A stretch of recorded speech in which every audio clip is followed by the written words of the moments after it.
Hello, welcome to the third presentation of the Town of Whitby series of consultation presentations. My name is Natalia Kelvis and I'm a consultant at Hempson working on the town's 2020-2021 DC background study.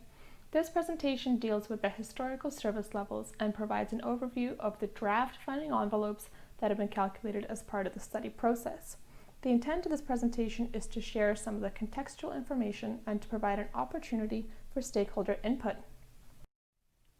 Through this presentation, I'm going to review the legislative requirements, what is included in a historical service level analysis, review the preliminary level of service summary, as well as go into detail by each service area, including library services, parks and recreation, fire services, waste management operations, and roads and related. Lastly, I'll give an overview of some of the next steps that are going to be occurring following this presentation and give you some information of how to get in touch with us. The Development Charges Act, Section 5.1, Subsection 4 dictates that municipalities must complete a 10-year historical service level analysis for general services, which will establish the maximum allowable funding envelope or charge. The Town of Whitby historical service levels are based on the preceding 10-year period from 2011 to the year 2020. They're calculated by multiplying the 10-year historical service level by the forecasted growth in the 10-year planning period preceding the study. So that would be 2021 and going up to 2030. I do note that for some of the services, it is a longer time period of 11 years. This establishes a development charges ceiling, or as we call it, a maximum permissible funding envelope. DC rates for general services are directly limited by this 10-year historical service average. General services funding envelopes have not been reduced by 10% in this presentation, as it is anticipated that prior to the passage of the DC bylaw, Bill 197 will be enforced, which will eliminate the need to complete that. What is included in a historical service level? Quantity service analysis includes the buildings, land, vehicles, furniture and equipment, and other tangible assets with a useful life of over 7 years. Quality is then measured in current dollar replacement value. This graphic illustrates how the funding envelope is calculated. There are 2 steps, the first one of which is to calculate the historical average service levels. So here we're taking a look at those value of assets as described in the previous slide, and we divide it by the historical population and or employment. The result of that is the 10-year average service level. We move that over to step 2, where we calculate the funding envelope, and we multiply that 10-year average service level by the forecast population and or employment. And the result is the maximum allowable funding envelope. The Town of Whitby's preliminary level of service summary. In this table, as you can see, the left-hand column includes all of the services that we've included as part of the analysis. We then provide a brief description of the type of asset that we have included. And the third column from the left is the methodology. So as you can see, for some of the services, such as library and parks and recreation, we're using a net population methodology. For others, such as fire services, operations, roads and related, we're using net population and employment. You'll note that for waste management, there's an asterisk placed there, and that leads us to the note below the table that just denotes that for waste management, we've excluded high-rise apartment dwellings as part of the denominator, as they have their own waste management collection. For the planning horizon, the large majority of the services has a 10-year planning horizon outlook, for the exception of roads and related, as well as stormwater. We've calculated the maximum allowable funding envelopes for all the services, for the exception of stormwater.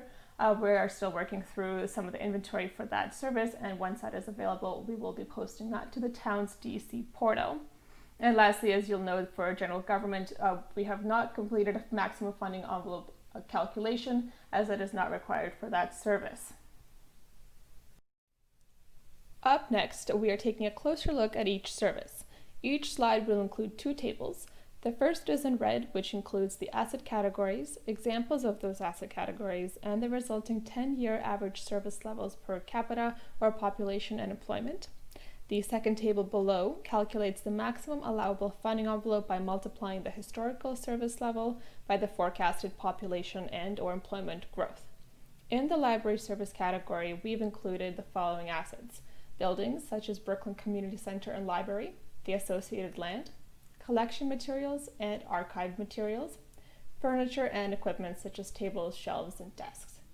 The resulting 10-year average service level is $486.79, which is then multiplied by the net population growth from 2021 to 2030 of 29,739, and the resulting maximum allowable funding envelope is $14,476,648.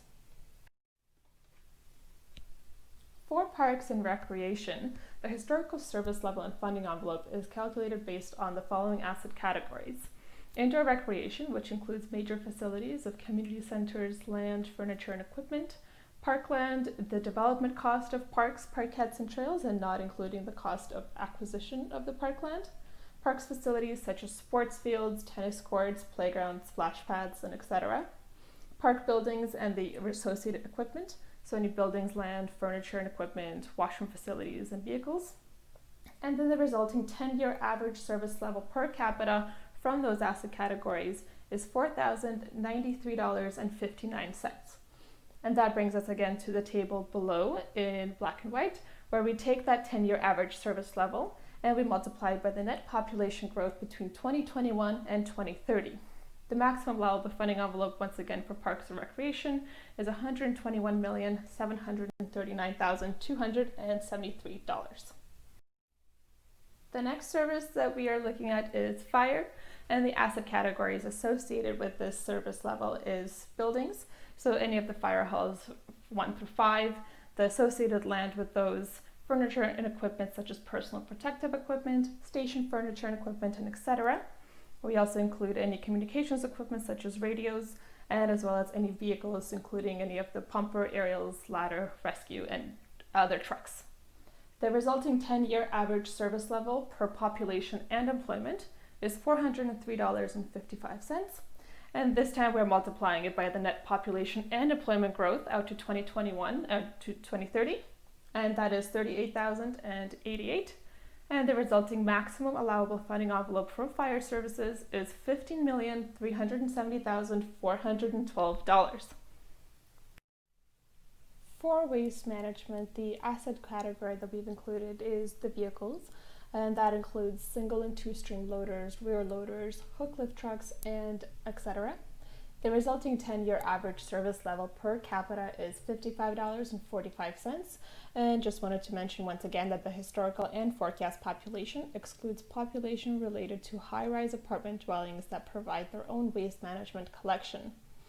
That 10-year average service level is then multiplied by the net population growth between 2021 to 2030, which is 25,647, and the resulting maximum allowable funding envelope for waste management is $1,422,110. The operations historical service level and funding envelope includes the asset categories of buildings, so such as the operations center, the associated land, furniture and equipment, any communications, and etc., as well as vehicles such as trucks and vans and the rest. The resulting 10-year average service level is calculated based on population and employment, and that is $231.80.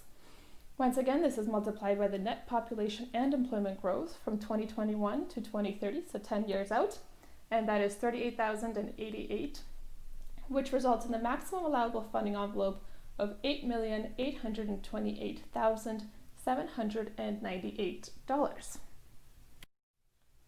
Lastly, for the road service, we've included the asset categories of roads, roadlands, bridges and culverts, traffic lights, and sidewalks. So for roads, we've included the kilometers of roadway by type, and we've included the associated land for the road's right-of-way. And you'll notice the 10-year average service level per population and employment is $9,261.50. We then multiplied that 10-year average service level by the net population and employment growth over 11 years from 2021 to 2030, which is 42,447 people and employees. And the resulting maximum allowable funding envelope for roads is $393,122,891. The next steps following this presentation is in September 2020, We will release the service levels and development forecast. We will initiate the public consultation and solicit feedback. Going into the fall, we will continue the public consultation and release draft capital programs and any other information as it becomes available. And if going into winter 2020 into 2021, once again, we will continue this public consultation and dialogue, and we will be releasing preliminary DC rate calculations. If you have any questions and/or comments following this presentation, we do have a deadline of October 9th, 2020, and you can submit them by sending them to treasury@whitby.ca or commenting directly on this video. Thank you so much for taking the time to go through this presentation, and we look forward to hearing from you.